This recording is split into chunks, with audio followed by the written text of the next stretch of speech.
जैसा कि पहले उम्मीद थी कि मानसून सत्र से पहले अध्यक्ष पद डिक्लेयर हो जाएगा बीजेपी का। नमस्कार दर्शकों, मैं हूं विनोद जूनियर। P3 भारत में आप सभी का स्वागत है। आज हम चर्चा करने जा रहे हैं राष्ट्रीय अध्यक्ष की, खासतौर पर बीजेपी की बात करेंगे कि इस समय क्या चर्चा है और इसमें एक चर्चा का विषय बना हुआ है। तो हमारे साथ इस समय P3 भारत के चीफ एडिटर मौजूद हैं सचदेवा साहब, आपका स्वागत है चर्चा में शामिल होने के लिए। हमारे साथ राजीव सक्सेना जी हैं, वरिष्ठ पत्रकार, आपका भी स्वागत है।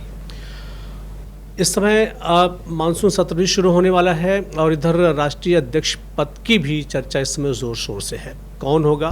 पहले भी कह चुके हैं कि राम माधव हो सकते हैं या फिर और किसी को लेके आएगी बीजेपी। सचदेवा साहब, एक महत्वपूर्ण पद इस समय पूरे भारत में घूम रहा है, खासतौर पर बीजेपी के लिए, वो भी राष्ट्रीय अध्यक्ष पद के लिए। नड्डा साहब अभी तक बरकरार हैं, तो आपको कौन सा व्यक्ति ऐसा नज़र आ रहा है जो राष्ट्रीय अध्यक्ष के पद की जिम्मेदारी संभाल सकता है या बीजेपी उसको हैंड ओवर कर सकती है? देखिए, जैसा कि पहले उम्मीद थी कि मानसून सत्र से पहले अध्यक्ष पद डिक्लेयर हो जाएगा बीजेपी का। हालांकि संसद के सत्र से किसी भी पार्टी के अध्यक्ष का चुनाव या कोई पुराना आदमी बैठा है उससे सत्र से कोई लेना देना नहीं है। सत्र के दौरान भी ये हो सकता है। बट ये सवाल ये उठता है कि ऐसी क्या परेशानी है जिसमें देश की सबसे बड़ी पार्टी और जिसके करोड़ों सदस्य हैं और जिनके चुनाव, संगठनात्मक चुनाव भी टाइम पर हो रहे हैं और उसके बाद अभी तक सिलेक्शन नहीं हो पा रहा है, तो ये वास्तविक में कुछ चीज़ें ऐसी हैं जिसमें लगता है कि कहीं मंथन बहुत गहरा हो रहा है और बहुत सारा भविष्य टिका हुआ है बीजेपी के अध्यक्ष पद को लेकर। क्योंकि जब इतना बड़ा मंथन हो रहा है तो ये मानकर चला जाना चाहिए कि इस बीजेपी अध्यक्ष पद बदलते ही बीजेपी की आंतरिक स्थिति में, संगठन में और बीजेपी चलाई जा रही सरकार में भी कुछ बहुत ज़्यादा इफेक्ट आएगा। इसलिए इस डिसीजन को लेने में काफ़ी कुछ मशक्क़त की जा रही है। तो ये अभी एक सोचनीय विषय है कि फरवरी में ये बात डिक्लेयर की गई थी कि नड्डा साहब का जो कार्यकाल है वो थोड़े दिन के लिए और बढ़ाया जाएगा, लेकिन फिर जब कहीं देश की विदेशी स्थिति में कहीं हम लोग परेशानी में आए तो उस वजह से वो डिस्कशन बंद हो गया। लेकिन उसके बाद अभी ये था कि प्रदेशों के अध्यक्ष भी चुने जाने थे, कम से कम 19 प्रदेशों के अध्यक्ष, तो वो भी चुन लिए गए हैं, मिनिमम 19 प्रदेशों के अध्यक्ष। उसके बावजूद पिछले 10 दिन से अध्यक्ष पद नहीं आ रहा है। तो मुझे ऐसा लगता है कि अध्यक्ष पद के लिए सहमति नहीं बन पा रही। तो ऐसी स्थिति में मुझे लगता है अभी जेपी नड्डा का कार्यकाल बिहार के इलेक्शन तक बढ़ाया जा सकता है। जी सक्सेना साहब, वैसे रूल क्या है? वैसे देखिए, रजिस्टर्ड पॉलिटिकल पार्टी है और इलेक्टोरल कॉलेज है इसका, वो इलेक्टेड है। तो कायदे से चाहे जहाँ से भी, चाहे संघ परिवार करे, चाहे प्राइम मिनिस्टर पसंद करें, अध्यक्ष कोई भी बने, पर औपचारिक रूप से ये इलेक्टोरल कॉलेज की तरफ से ही ये इलेक्ट दिखाया जाएगा। डेमोक्रेटिक पार्टी है, सब सिस्टम आप जानते हैं। लालू यादव जी की भी पार्टी में चुनाव तो हुआ ही कितनी बार, कितने पुराने हो गए, वो ही और चुनते चले जा रहे हैं। तो इनके यहाँ एक प्रोविज़न है बीजेपी में कि लगातार 2 बार कोई अध्यक्ष नहीं बन सकता। इनके कॉन्स्टिट्यूशन में प्रोविजन है। लगातार 2 बार नहीं बन सकता ना? 2 बार नहीं बन तो सकता। मेरे ख्याल से 2 बार तो केवल अमित शाह कार्यकाल तो बढ़ाया जा सकता है ना? नहीं, कार्यकाल बढ़ाया जाएगा, पर ये एक लिमिटेड पीरियड के लिए। आपने जैसे कहा कि ये संसद सत्र चालू कर रखने के लिए एक बार बढ़ाया जाए, फिर बिहार के चुनाव के लिए दोबारा बढ़ाया जाए, वो तो एक अलग है शेड्यूल के हिसाब से बढ़ाया जा सकता है। इलेक्शन तो होना है। देखिए साहब, राजनाथ सिंह एक ही बार बने हैं जी। क्या आपको लगता है राजनाथ सिंह भी रिपीट किए जा सकते हैं? चर्चा का विषय। बिल्कुल आप सही कह रहे हैं। राजनाथ सिंह पे बहुत प्राइम मिनिस्टर से काफ़ी उनका अंडरस्टैंडिंग है और आज भी जो गतिविधियाँ थी बीजेपी की, चाहे वो सरकारी स्तर पर गतिविधियाँ थी, थोड़े दिन पहले, अभी कल परसों तक अमित शाह जी जो है जेपी नड्डा जी क्या मीटिंग कर रहे थे जी। अमित शाह पहुंचे थे और उसके बाद राजनाथ सिंह पहुंचे जी। इसी तरह से अगर आप देखें तो आज योगी जी दिल्ली में हैं जी, और दिल्ली में रहने के बाद ये निश्चित रूप से अब और एक न्यूज़ फ्लैश हो रही थी कि मंत्रिपरिषद में फेरबदल हेतु योगी जी दिल्ली आए हैं। जी।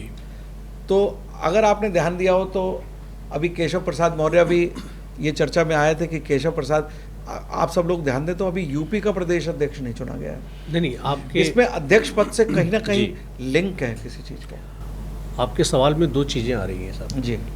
एक तो आप ये कह रहे हैं कि मंत्री पद में चेंजिंग लेकर बात हो रही है। योगी अगर दिल्ली पहुंचे हैं तो आप यूपी की बात कर रहे हैं या पूरे इंडिया के मंत्रिमंडल की बात कर रहे हैं? नहीं, पहले सवाल तो नहीं, यही है। वो यहाँ जब योगी जी पहुंचे हैं तो योगी जी पहुंचे हैं उत्तर प्रदेश के मंत्रिमंडल में फेरबदल, क्योंकि मैं उसका आपने बिल्कुल सही प्रश्न उठाया है, क्योंकि ये अफवाह है कि केशव प्रसाद मौर्य को, लेकिन हालांकि मेरे को ये डाइजेस्ट नहीं हो रही है कि केशव प्रसाद मौर्य और ये जो दूसरे उप मुख्यमंत्री हैं जी वो भी मिलने गए हैं दिल्ली।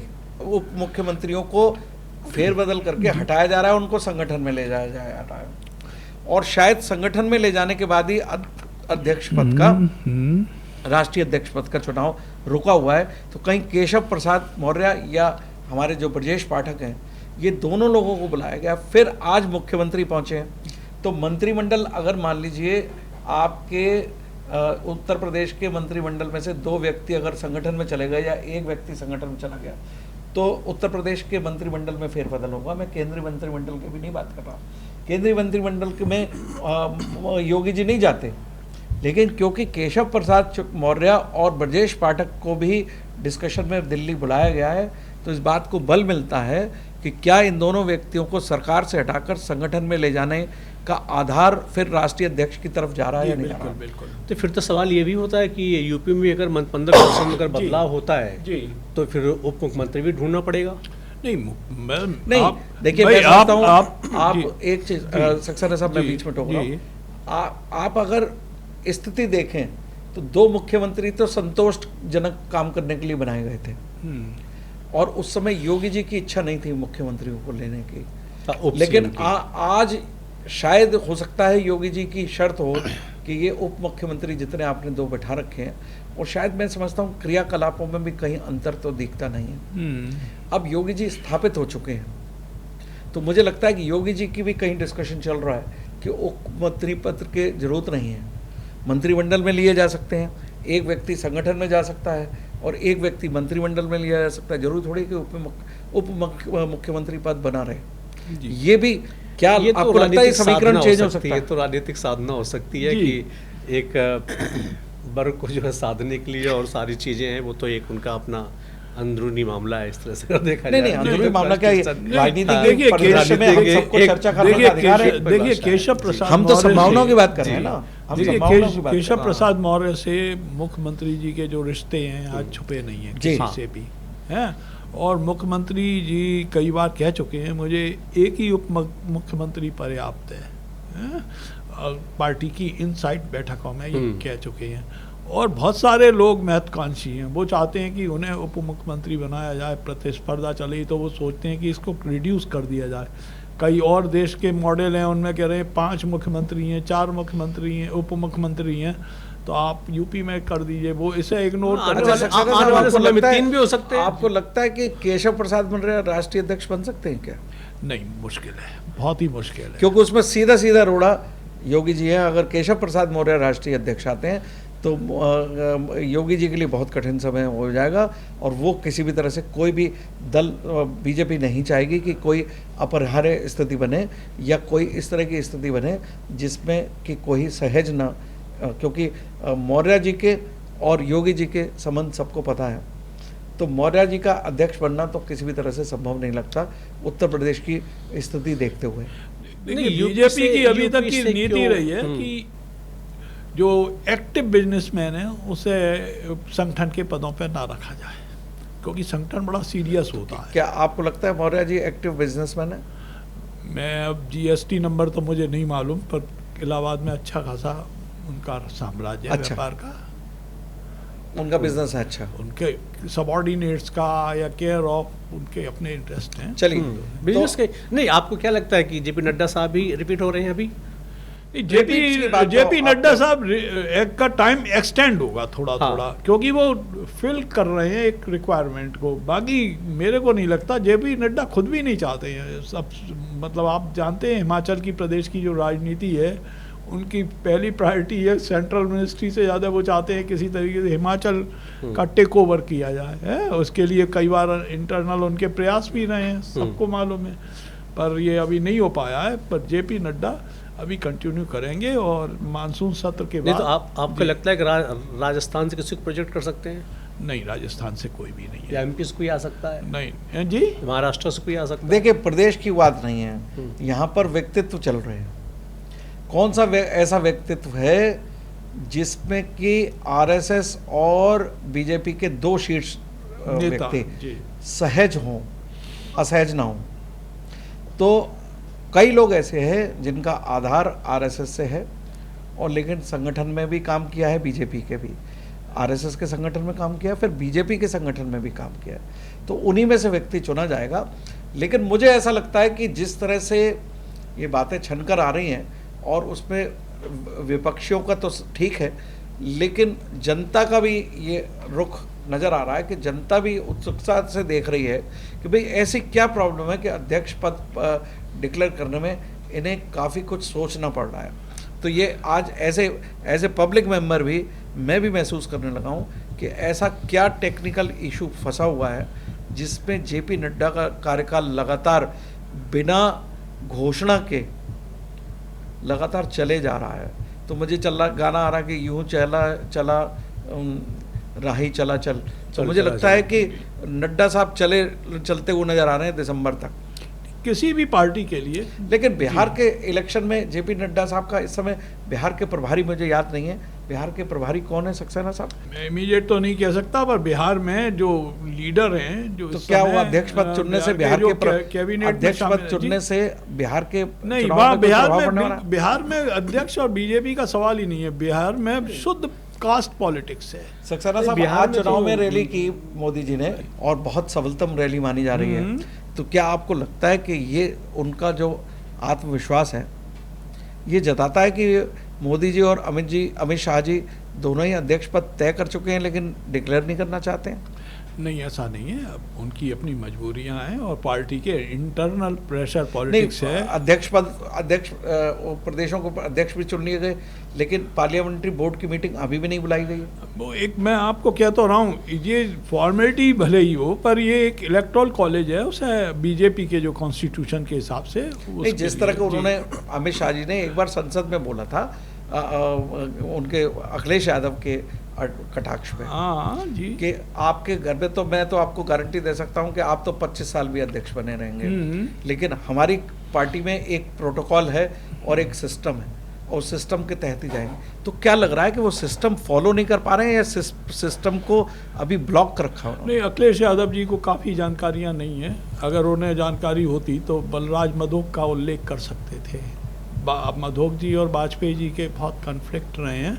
फिर कल्याण सिंह जी की यूपी मिनिस्ट्री रही है, कल्याण सिंह जी ने पार्टी को वे नहीं किया, तमाम चीज़ें हैं, पर अखिलेश यादव जी ने नहीं उल्लेख किया। ये उनकी मुझे नहीं लगता कि ये बिहार के इलेक्शन तक, मुझे ऐसा लग रहा है कि क्या ये और कहीं बहुत महत्वपूर्ण उद्देश्यों में है। मानसून सत्र में करीब बिल आने हैं और किसी पार्टी के अध्यक्ष पद से संसदीय दल के मामले में तो कोई फर्क नहीं पड़ता, संसदीय मंत्री तो वही बने हुए हैं जो हैं आज की डेट में। तो किसी को भी मंत्रालय में या संसद में एडजस्टमेंट करना हो तो वो भी नहीं संभव है।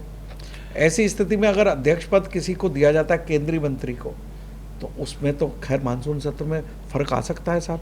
तो मुझे लगता है कि फिर एक महीना जाता हुआ नजर आ रहा है। नहीं, ऐसा नहीं है। अगर ये केंद्रीय मंत्री को भी अगर ये अध्यक्ष बनाएंगे तो इनका राइट है, ये फॉर्मेलिटी अलग चलाएंगे। सरकार हाँ, मंत्री अध्यक्ष बन नहीं सकता है, मतलब ही नहीं। जेपी नड्डा भी मंत्री हैं। वैसे एक चीज तो है बीजेपी में खास बात तो ये है कि कहीं से भी ला करके किसी को जो राष्ट्रीय अध्यक्ष बना सकते हैं, उनकी खासियत रही हमेशा। नहीं, ऐसा जो नाम चर्चा में नहीं हो उसे भी कर सकते हैं। विनोद जी, मैं आपको बताऊं कि हमेशा राजनीति में जो लोग सीखते नहीं है पीछे से, वो हार जाते हैं। अभी मुझे लगता है कि शीर्ष नेतृत्व ने जिस तरह से राजस्थान और एमपी में मुख्यमंत्री दिए हैं, आज मैं गंभीरता से कह सकता हूं कि शीर्ष नेतृत्व जल्दी ही राजस्थान के सीएम के बारे में पुनर्विचार करने के लिए तैयारी कर रहा है। वो दोनों तो वो ये गलती नहीं कर सकते कि किसी अध्यक्ष पद को ऐसे थोप दिया गया। पर्ची कल्चर चला राष्ट्रीय कभी अध्यक्ष भी- पद को ऐसे नहीं थोपा जाएगा जैसे मुख्यमंत्री के लिए किया गया। जी। उनके ये भी कार्य उनको खुद महसूस हो रहे हैं कि ये कहीं गलती हुई है।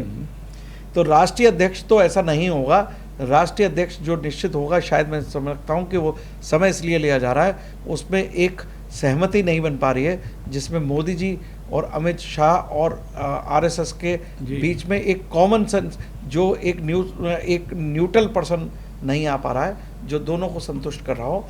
लेकिन ऐसी कोई रस्साकस्सी नहीं है।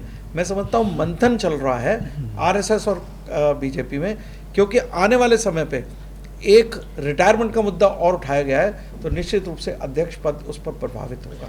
ये तो सक्सेना साहब जो है सचदेवा साहब की अपनी आपकी अपनी राय है ये जी। कि ऐसा कुछ चल रहा है। बाकी तो जो है वो तो सामने दिख रहा है सबको, तो सभी को दिखाई दे रहा है क्या होने नहीं, वाला कुछ नहीं आगे दिखाई क्या दे रहा होगा, आपको क्या कुछ नहीं होगा। दिखाई दे रहा है। आप इसलिए नहीं बोल पा रहे हैं, आपको दिखाई नहीं दे रहा है। हमने विजुलाइज किया है। हमेशा राजनीति जो है संभावनाओं की पूरी पिक्चर है और संभावनाएं जताई जाती हैं, और हो सकता है इसी संभावनाओं को जताते जताते ही शीर्ष नेतृत्व सोचने का रास्ता ढूंढता है। चलिए, बहुत बहुत शुक्रिया आप दोनों का, बहुत बहुत धन्यवाद चर्चा में शामिल होने के लिए। अब देखते हैं, इंतजार करते हैं कि बीजेपी का राष्ट्रीय अध्यक्ष कौन होगा। क्या जेपी नड्डा का टर्नओवर आगे बढ़ाया जाएगा या फिर किसी और को लेकर आएंगे, ये अभी चर्चा का विषय बना हुआ है। और इस पर बीजेपी की खेमे भी हलचल है और अन्य पार्टियों में भी हलचल है कि कौन आ रहा है, किसको प्रोजेक्ट करेगा बीजेपी, ये समय बताएगा। लेकिन बेसब्री के साथ सभी को इंतजार है। हमें भी चलने के लिए इजाज़त दीजिए। नमस्कार।